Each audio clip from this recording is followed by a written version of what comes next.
ಆತ್ಮೀಯ ವಿದ್ಯಾರ್ಥಿಗಳೇ ನಮಸ್ಕಾರ. ನಾನು ರವಿ ಎಸ್ ಪೂಜಾರಿ, ಅರ್ಥಶಾಸ್ತ್ರದ ಉಪನ್ಯಾಸಕ. ಸ್ನೇಹಿತರೆ, ಇವತ್ತು ಅಧ್ಯಾಯ ಸಂಖ್ಯೆ 2 ಅನುಭೋಗಿಯ ವರ್ತನೆ ಸಿದ್ಧಾಂತ. ಸೊ ಇಲ್ಲಿ ಒಂದು ಅಂಕದಲ್ಲಿ ಬರುವಂಥ ಎಲ್ಲ ಪ್ರಶ್ನೆಗಳನ್ನು ಇವತ್ತು ಚರ್ಚೆ ಮಾಡೋಣ ವಿದ್ಯಾರ್ಥಿಗಳೇ. ಸೊ ಈ ಚಾಪ್ಟರ್ನಲ್ಲಿ ನಿಮ್ಗೆ ಗೊತ್ತಿದೆ ಎಷ್ಟು ಅಂಕಗಳು ಬರ್ಬೋದು ಅಂತ. ಆಲ್ರೆಡಿ ನಿಮಗೆ 20 ಮಾರ್ಕ್ಸು ಕವರ್ ಆಗುತ್ತೆ.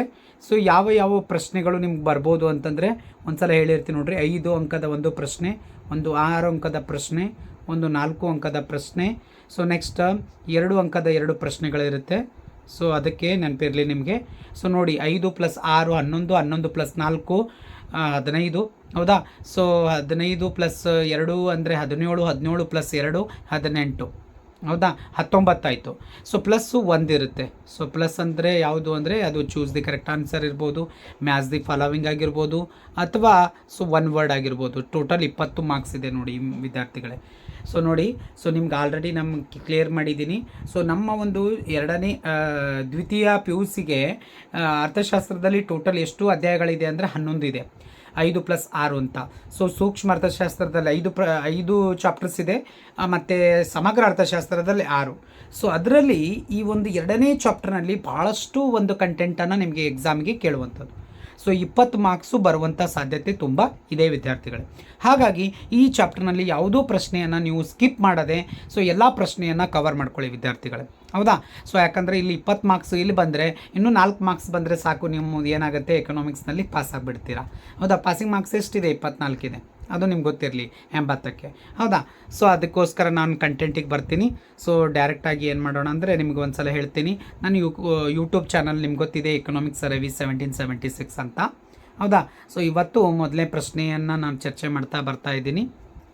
ಮೊದಲೇದು, ಸೊ ಇಲ್ಲಿ ಏನಿದೆ ನೋಡಿ ವಿದ್ಯಾರ್ಥಿಗಳೇ, ತುಷ್ಟಿಗುಣವು ಅಂತಿದೆ, ಹೌದಾ? ತುಷ್ಟಿಗುಣ ಅಂತಂದರೆ ಒಂದು ನಿರ್ದಿಷ್ಟ ಬಯಕೆಯನ್ನು ತೃಪ್ತಿಪಡಿಸಲಿಕ್ಕೆ ಆಗುವಂಥ ಒಂದು ಗುಣವನ್ನು ಇವತ್ತು ತುಷ್ಟಿಗುಣ ಅಂತ ಕರಿತಾ ಇದ್ದೀವಿ. ಸೊ ಅಲ್ಲಿ ವಸ್ತುನಿಷ್ಠ, ವ್ಯಕ್ತಿನಿಷ್ಠ ಮತ್ತು AB 2 ಅಂತಿದೆ. ಮೇಲಿನ ಯಾವುದು ಇಲ್ಲ ಅಂತ ಕೊಟ್ಟಿದ್ದಾನೆ, ಅಲ್ಲ ಅಂತ ಕೊಟ್ಟಿದ್ದಾನೆ.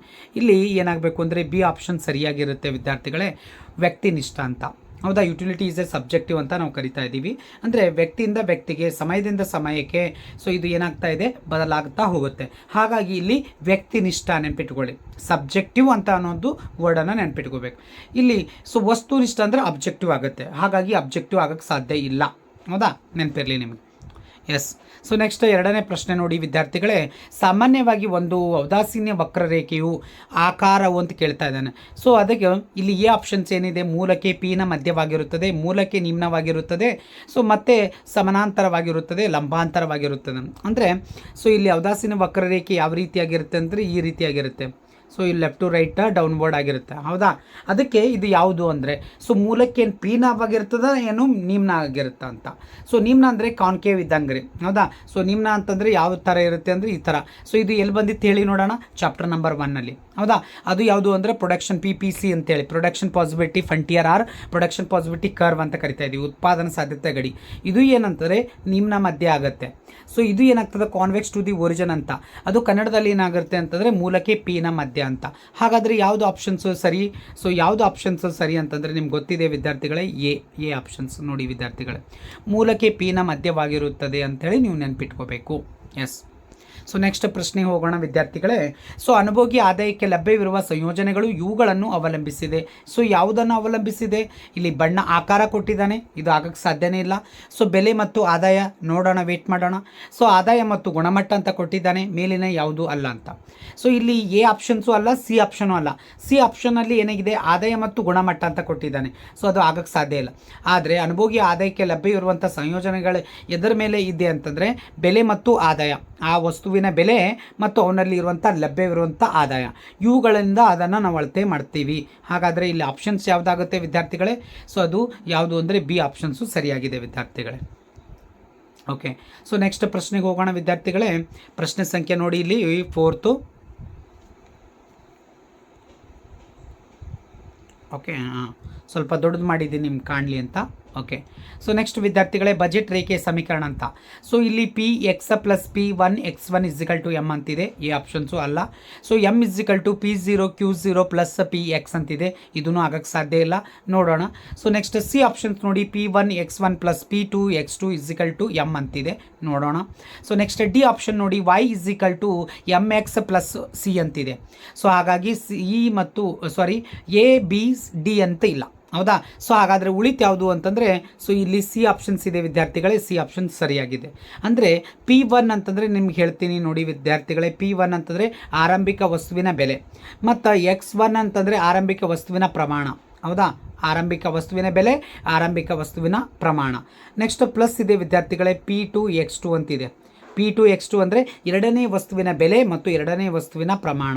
ಮತ್ತು ಸೊ ಇಸ್ಸಿಕಲ್ ಟು ಎಮ್ ಅಂತಿದೆ ವಿದ್ಯಾರ್ಥಿಗಳೇ, ಇಸ್ಸಿಕಲ್ ಟು ಎಮ್ ಅಂದರೆ ನಮ್ಮ ಆದಾಯ, ಹೌದು. ಹಾಗಾಗಿ ಸೊ ಇಲ್ಲಿ ಸಿ ಆಪ್ಷನ್ಸು ಸರಿಯಾಗಿದೆ ವಿದ್ಯಾರ್ಥಿಗಳೇ, ಹೌದಾ. ಸೊ ಯಾವುದಾಗಬೇಕಿಲ್ಲಿ, ಸೊ ಈ ಸಿ ಆಪ್ಷನ್ಸು ಸರಿಯಾಗಿದೆ. P one X one plus P two X two is equal to M ಅಂತ ಸರಿಯಾಗಿದೆ ವಿದ್ಯಾರ್ಥಿಗಳೇ, ಹೌದಾ. ಸೊ ನೆಕ್ಸ್ಟ್ ನೋಡಿ ವಿದ್ಯಾರ್ಥಿಗಳೇ, 5ನೇ ಪ್ರಶ್ನೆ, ಆದಾಯದಲ್ಲಿ ಹೆಚ್ಚಳವಾದಂತೆ ಈ ಸರಕುಗಳಿಗೆ ಬೇಡಿಕೆ ಹೆಚ್ಚಾಗುತ್ತದೆ, ಅದು ಯಾವುದು? ಕೆಳ ದರ್ಜೆ ಸರಕುಗಳು, ಸೊ ಗಿಫನ್ ಸರಕುಗಳು, ಸಾಮಾನ್ಯ ಸರಕುಗಳು, ಮೇಲಿನ ಯಾವುದೂ ಅಲ್ಲ ಅಂತ. ಸೊ ಇಲ್ಲಿ ಸಿ ಆಪ್ಷನ್ಸು ಸರಿಯಾಗಿದೆ ವಿದ್ಯಾರ್ಥಿಗಳೇ, ಸಾಮಾನ್ಯ ಸರಕುಗಳು. ಸೊ ಹಾಲು, ಮೊಟ್ಟೆ, ರವೆ, ಹೌದಾ. ಸೊ ನಮಗೆ ಡೈಲಿ ಆಗಿರುವಂಥದ್ದು, ಅಂದರೆ ನಮ್ಮ ಆದಾಯ ಯಾವ ರೀತಿಯಾಗಿ ಹೆಚ್ಚಾಗುತ್ತೆ ಅಲ್ರಿ, ಇಲ್ಲಿ ನೋಡಿ. ಸೊ ಉದಾಹರಣೆ ನಾವು ತೆಗೆದುಕೊಳ್ಬೇಕಾದ್ರೆ, ಹೌದಾ. ಸೊ ಆ ವಸ್ತುವಿನ ಬೇಡಿಕೆಯೂ ಕೂಡ ಅದೇ ರೀತಿಯಾಗಿ ಹೆಚ್ಚಾಗುತ್ತೆ ಅಂತ. ಸೊ ಅಂದರೆ ಯಾವ ರೀತಿಯಾಗಿ, ಫಾರ್ ಎಕ್ಸಾಂಪಲ್ಸ್ ಇಲ್ಲೊಂದು ರೇಖೆ ಇದೆ ಅಂತ ಅಂದ್ಕೊಳ್ಳೋಣ, ಇಲ್ಲಿ ವೈ ಇದೆ. ಸೊ ಇಲ್ಲಿ ಏನಾಗ್ತದೆ, ಕ್ವಾಂಟಿಟಿ ಇದೆ ಅಂತ ತಿಳ್ಕೊಳ್ಳೋಣ, X one. So suppose in case ಏನಾದರೂ ವೈ ಹೆಚ್ಚಾಯಿತು ಅಂತಂದರೆ, ಸೊ ವೈ ಡ್ಯಾಶ್ ಇಲ್ಲಿ ಎಕ್ಸ್ ಡ್ಯಾಶ್ ಇಲ್ಲಿ ಬರುತ್ತೆ. ಸೊ ಹಾಗಾದರೆ ಇನ್ಕಮ್ ನಿಮ್ಮ ಹೆಚ್ಚಳ ಆದಂತೆ ನಿಮ್ಮ ಕ್ವಾಂಟಿಟಿನೂ ಕೂಡ ಹೆಚ್ಚಳ ಆಗುತ್ತೆ. ಹಾಗಾಗಿ ಇದು ಎಲ್ಲಿ ಆಗುತ್ತೆ ಅಂದರೆ, ಇದು ಓನ್ಲಿ ಫಾರ್ ಎಲ್ಲಿ ಅಂತಂದರೆ ನಾರ್ಮಲ್ ಗೂಡ್ಸ್ನಲ್ಲಿ ಇರುತ್ತೆ. ಹಾಗಾದರೆ ಯಾವುದು ಆಪ್ಷನ್ಸ್ ಇಲ್ಲಿ ಸರಿಯಾಗಿದೆ ವಿದ್ಯಾರ್ಥಿಗಳೇ, ನೀವು ಹೇಳಿ. ಎಸ್. ಸೊ ಅದು ಯಾವುದು ಅಂದರೆ ಎಲ್ಲಿದೆ ಅಂದರೆ ಏನ್ರಿ, ಸಾಮಾನ್ಯ ಸರಕುಗಳು ಅಂತ, ಸಾಮಾನ್ಯ ಸರಕುಗಳು ಸರಿಯಾಗಿದೆ ವಿದ್ಯಾರ್ಥಿಗಳೇ. ನೆಕ್ಸ್ಟ್ ಪ್ರಶ್ನೆಗೆ ಹೋಗೋಣ ವಿದ್ಯಾರ್ಥಿಗಳೇ, ಪ್ರಶ್ನೆ ಸಂಖ್ಯೆ 6, ಹೌದಾ. ಸೊ 6ನೇ ಪ್ರಶ್ನೆ ನೋಡಿ, ಲಂಬಾಂತರ ಬೇಡಿಕೆ ರೇಖೆಯು ಹೊಂದಿದ್ದು ಅಂತ ಇದೆ, ಹೊಂದಿರುವುದು ಪರಿಪೂರ್ಣ ಸ್ಥಿತಿಸ್ಥಾಪಕತ್ವ, ಪರಿಪೂರ್ಣ ಅಸ್ಥಿತಿಸ್ಥಾಪಕತ್ವ, ಸರಿಸಮಾನ ಸ್ಥಿತಿಸ್ಥಾಪಕತ್ವ, ಮೇಲಿನ ಯಾವುದೂ ಅಲ್ಲ. ಪರಿಪೂರ್ಣ ಸ್ಥಿತಿಸ್ಥಾಪಕತ್ವ ಅಂದರೆ ಇಸ್ಸಿಕಲ್ ಟು ಏನಾಗುತ್ತೆ ಅಂತಂದರೆ, ಸೊ ಅದು ಏನಾಗಿರ್ತದೆ, ಈಕ್ವಲ್ 1 ಅಂತ ಆಗುತ್ತೆ. ಅಪರಿಪೂರ್ಣ ಸ್ಥಿತಿಸ್ಥಾಪಕತ್ವ ಅಂದರೆ ಸೊ ಅದಕ್ಕೆ ಏನಾಗಿರ್ತದೆ, 0 ಅಂತ ಅರ್ಥ ಆಗುತ್ತೆ. ಹಾಗಾಗಿ ಇದು ಆಪ್ಷನ್ಸು ಬಿ ನಾವು ರೈಟ್ ಹಾಕಬೇಕಾಗತ್ತೆ. ಸೊ ಪರಿಪೂರ್ಣ ಅಸ್ಥಿತಿಸ್ಥಾಪಕತ್ವ ಸರಿಯಾಗಿದೆ ವಿದ್ಯಾರ್ಥಿಗಳೇ. ಹಾಂ. ಸೊ ನೆಕ್ಸ್ಟ್ ನೋಡೋಣ ವಿದ್ಯಾರ್ಥಿಗಳೇ, ಸ್ಥಾನದರ್ಶಕ ತುಷ್ಟಿಗುಣ ವಿಶ್ಲೇಷಣೆಯನ್ನು ವಿವರಿಸಿರಿ. ಅಥವಾ ಸೊ ತುಷ್ಟಿಗುಣ ಎಂದರೆ ಏನು ಅಂತ, ಸಂಖ್ಯೆಗಳಲ್ಲಿ ವ್ಯಕ್ತಪಡಿಸಬಹುದಾ, ಅಥವಾ ಪ್ರತಿಫಲಗಳಲ್ಲಿ ವ್ಯಕ್ತಪಡಿಸಬಹುದಾ, ಶ್ರೇಣಿಗಳಲ್ಲಿ ವ್ಯಕ್ತಪಡಿಸಬಹುದು, ಮತ್ತು ಪ್ರಶಸ್ತಿಗಳಲ್ಲಿ ವ್ಯಕ್ತಪಡಿಸಬಹುದು ಅಂತಿದೆ. ಅಂದರೆ ಯಾವುದು ಅಂದರೆ ಕಾರ್ಡಿನಲ್ ಮತ್ತು ಆರ್ಡಿನಲ್ ಅಂತ. ಸೊ ಇಲ್ಲಿ ಕಾರ್ಡಿನಲ್ ಅಂದರೆ ನಂಬರ್ಸ್ ಮೇಲೆ, ಸೊ ಇಲ್ಲಿ ಏನದ ಆರ್ಡಿನಲ್ ಅಂತದೆ. ಆರ್ಡಿನಲ್ ಅಂತಂದರೆ ಏನು, ಸ್ಥಾನ. ಸ್ಥಾನ ಅಂತಂದರೆ ಇದು ಯಾವುದು, ಶ್ರೇಣಿ, ನೆನಪಿರಲಿ ನಿಮ್ಗೆ ವಿದ್ಯಾರ್ಥಿಗಳೇ. ಸೊ ಶ್ರೇಣಿ ಅಂತಂದರೆ ಯಾವುದು, ಸಿ, ಹೌದಾ. ಶ್ರೇಣಿಗಳಲ್ಲಿ ಅವುಗಳನ್ನು ನಾವು ವ್ಯಕ್ತಪಡಿಸುವಂಥದ್ದು. ಸಿ ಆಪ್ಷನ್ ಸರಿಯಾಗಿದೆ. ನೆಕ್ಸ್ಟ್ ಪ್ರಶ್ನೆ ವಿದ್ಯಾರ್ಥಿಗಳೇ, ಖಾಲಿ ಬಿಟ್ಟ ಸ್ಥಳಗಳನ್ನು ತುಂಬಿರಿ ಅಂತಿದೆ. ಸೊ ಒಂದೇದು ಬಯಕೆಗಳನ್ನು ತೃಪ್ತಿಪಡಿಸುವ ಸರಕಿನ ಸಾಮರ್ಥ್ಯವನ್ನು, ಸೊ ಅದನ್ನು ಏನಂತ ಕರಿತಾ ಇದ್ದೀವಿ, ತುಷ್ಟಿಗುಣ ಅಂತ ಕರಿತಾ ಇದ್ದೀವಿ, ನೆನಪಿರಲಿ ನಿಮಗೆ, ತುಷ್ಟಿಗುಣ ರೈಟ್. ಸೊ ಎರಡು ಔದಾಸೀನ ವಕ್ರರೇಖೆಗಳು ಎಂದಿಗೂ ಪರಸ್ಪರ ತಾಗುವುದಿಲ್ಲ. ಸೊ ಹೇಗೆ ಅಂದರೆ ನಿಮ್ಗೆ ಗೊತ್ತಿದೆ, ಇದು 4 ಅಂಕದ ಪ್ರಶ್ನೆಗಳು ಇದ್ದಾಗ ಸೊ ಅದನ್ನು ನಾವು ಹೇಳ್ತಾ ಇದ್ದೀವಿ. IC1 ಕೆಳಗಿದ್ರೆ IC2 ಮೇಲ್ಗಡೆ ಇರುತ್ತೆ ಅಂತ ಹೇಳ್ತಾ ಇದ್ದೀವಲ್ಲ, ಆ ಥರ. ಸೊ ಇಲ್ಲೇನು ಟಚ್ ಆಗಿದೆ ನೋಡಿ, ಇದು ಅಲ್ಲ. ಸೊ ಇದು ಹಂಗೆ ಆಗೋಕ್ಕೆ ಸಾಧ್ಯ ಇಲ್ಲ.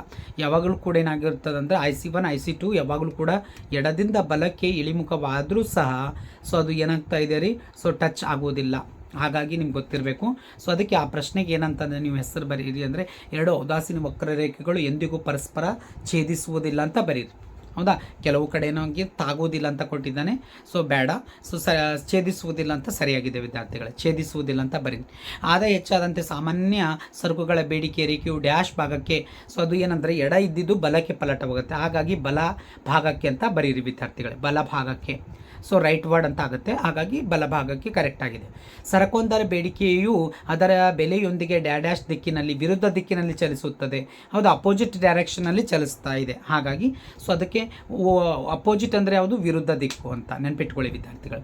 ಸೊ ಎರಡು ವೈಯಕ್ತಿಕ ಬೇಡಿಕೆ ರೇಖೆಗಳನ್ನು ಒಗ್ಗೂಡಿಸುವ ವಿಧಾನವನ್ನು, ಹೌದಾ, ಸೊ ಅದಕ್ಕೇನು ಅಡ್ಡ ಸಾಲು ಸಂಕಲನ ಅಂತ, A+B=AB ಅಂತ ಹೇಳ್ತೀವಲ್ಲ ಆ ಥರ, ಹೌದಾ. So consumer A consumer B ಇವರಿಬ್ಬರ ಒಂದು ಸಮ್ಮಿಲನದಿಂದ ಸಂಯೋಜನೆಯಿಂದ ಮಾರುಕಟ್ಟೆ ನಿರ್ಮಾಣ ಆಗುವಂಥದ್ದು, ಮಾರುಕಟ್ಟೆ ಬೇಡಿಕೆ ಆಗಿರುವಂಥದ್ದು, ಅದಕ್ಕೆ ಏನಂತಾರೆ ಅಡ್ಡ ಸಾಲು ಸಂಕಲನ ಅಂತೇಳಿ ನಾವು ಅದನ್ನು ಕರಿತೀವಿ ವಿದ್ಯಾರ್ಥಿಗಳೇ. ಸೊ ನೆಕ್ಸ್ಟ್ ಪ್ರಶ್ನೆಗೆ ಹೋಗೋಣ. ವಂದಿಸಿ ಬರೆಯಿರಿ ಅಂತೇಳಿ ಇದೆ ವಿದ್ಯಾರ್ಥಿಗಳೇ.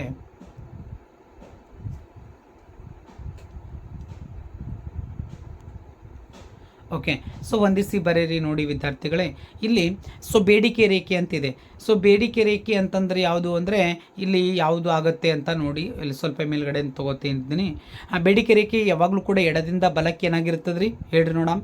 ಎಸ್, ಸೊ ಎಡದಿಂದ ಬಲಕ್ಕೆ ಇಳಿಮುಖವಾಗಿರುತ್ತೆ. ಹಾಗಾಗಿ ಸೊ ಬಿ ಆಪ್ಷನ್ ಸರಿಯಾಗಿದೆ, ಒಂದಕ್ಕೆ ಸೊ ಬಿ ಸರಿಯಾಗಿದೆ. ಸರಳ ಬೇಡಿಕೆ ರೇಖೆ ಅಂತಿದೆ. ಸರಳ ಬೇಡಿಕೆ ರೇಖೆ ಅಂದರೆ A-BP ಅಂತ ಅನ್ನುವಂಥದ್ದು, D=P, ಸೊ A-B ಅನ್ನುವಂಥದ್ದು ಅದು ಸರಳ ಬಿಂಬಕವಾಗಿದೆ. ಅದಕ್ಕೆ ಎ ಆಪ್ಷನ್ಸು ಎರಡನೇದಕ್ಕೆ ಸರಿಯಾಗಿದೆ. ಸರಿ ಸಮಾನ ಬೇಡಿಕೆ ಸ್ಥಿತಿಸ್ಥಾಪಕತ್ವ ED=1 ಅಂತ, ಈ ಆಪ್ಷನ್ಸು ಅದಕ್ಕೆ ಸರಿಯಾಗಿದೆ ವಿದ್ಯಾರ್ಥಿಗಳೇ. ನೆಕ್ಸ್ಟ್ ಪೂರಕ ಸರಕುಗಳಿಗೆ ಪೆನ್ನು ಮತ್ತು ಶಾಯಿ ಅಂತಿದೆ, ಅದು ಸಿ ಆಪ್ಷನ್ಸ್ ಇದೆ, ಸರಿಯಾಗಿದೆ. ಲಾಸ್ಟ್ ಔದಾಸೀನ್ಯ ನಕ್ಷೆ ಅಂತಿದೆ, ಔದಾಸೀನ್ಯ ವಕ್ರರೇಖೆಗಳ ಕುಟುಂಬ ಅಂತೇಳಿದೆ, ಅದು ಸರಿಯಾಗಿದೆ. ಸೊ ಹಾಗಾದರೆ ಇಲ್ಲಿ ಯಾವುದಾಗುತ್ತೆ ನೋಡಿ ವಿದ್ಯಾರ್ಥಿಗಳೇ. ಸೊ ಔದಾಸೀನ್ಯ ವಕ್ರರೇಖೆಗಳು ಅನ್ನುವಂಥದ್ದು ಇದೆ. ಸೊ ಅದು ಯಾವುದು ಅಂದರೆ ಔದಾಸೀನ್ಯ ನಕ್ಷೆಗೆ, ಸೊ ಅದನ್ನು IC1 IC2 IC3 ಅಂತ ಅನ್ನುವಂಥದ್ದು ಅದು ಏನಾಗ್ತಾ ಇದೆ, ಅದಕ್ಕೆ ಆನ್ಸರ್ ಆಗಿರುವಂಥದ್ದು. ನೆಕ್ಸ್ಟ್ ಪ್ರಶ್ನೆಗೆ ಹೋಗೋಣ ವಿದ್ಯಾರ್ಥಿಗಳೇ. ಇಲ್ಲಿ 7 ಪ್ರಶ್ನೆಗಳಿದೆ ವಿದ್ಯಾರ್ಥಿಗಳೇ. 7ಗಳನ್ನು ನಾವು ಒಂದೊಂದಾಗಿ ಅರ್ಥ ಮಾಡ್ಕೊಂಡು ಬರೋಣ ವಿದ್ಯಾರ್ಥಿಗಳೇ. ಸೊ ಮೊದಲನೇದಾಗಿ ಬಜೆಟ್ ರೇಖೆ ಎಂದರೇನು ಅಂತ ಕೇಳಿದ್ದೇನೆ, ಹೌದಾ. ಸೊ ಬಜೆಟ್ ರೇಖೆ ಅಂದರೆ ಏನು ಅಂತ ಕೇಳಿದ್ದಾನೆ, ಹೌದಾ. ಬಜೆಟ್ ರೇಖೆ ಅಂದರೆ ಸೊ ಒಬ್ಬ ಅನುಭೋಗಿ ಇದ್ದಾನೆ ಅಂತ ಇಟ್ಕೊಳ್ರಿ, ಹೌದಾ. ಅನುಭೋಗಿಯು ಆದಾಯಕ್ಕೆ ಸಮಾನವಾದಂಥ ವೆಚ್ಚ ಸೊ ಹೊಂದಿದ ಎರಡು ಸಂಯೋಜನೆಗಳ ಅಥವಾ ಎರಡು ಸರಕುಗಳ ವಿವಿಧ ಸಂಯೋಜನೆಗಳನ್ನು ಬಿಂದುಗಳನ್ನು ಸೇರಿದಾಗ ಅದನ್ನು ನಾವೇನು ಕರಿತಾ ಇದ್ದೀವಿ, ಬೇಡಿಕೆ ರೇಖೆ ಅಂತ ಹೇಳಿ ಕರಿತಾ ಇದ್ದೀವಿ, ಹೌದಾ. ಸೊ ಬೇಡಿಕೆ ರೇಖೆ ಅಂತೇಳಿ ಕರಿತಾ ಇದ್ದೀವಿ. ನೋಡಿ ವಿದ್ಯಾರ್ಥಿಗಳೇ, ಇಲ್ಲೆಲ್ಲನೂ ಕೂಡ ಸೊ ನೀವು ಬೇಕಾದರೆ ಒಂದು ಸಲ ಸ್ಕ್ರೀನ್ಶಾಟ್ ತೊಗೊಳ್ಳಿ, ಆಮೇಲೆ ನೀವು ಆನ್ಸರನ್ನು ಇದು ಮಾಡ್ಬೋದು, ಹೌದಾ. ಸೊ ಇಲ್ಲಿ ಏನಂತಂದರೆ ಚೂಸ್ ದಿ ಕರೆಕ್ಟ್ ಆನ್ಸರ್ ಇದೆ, ನಾ ಹೇಳಿದ್ದೆ ಆನ್ಸರ್ಸ್ ಇದ್ದಾವೆ ನೋಡಿ. ಓಕೆ, ಸರಿನಾ ನೋಡಿ. ಸೊ ನೆಕ್ಸ್ಟ್ ಇಲ್ಲಿ ಹೊಂದಿಸಿ ಬರೆನೂ ಸೇಮ್ ಇದೆ.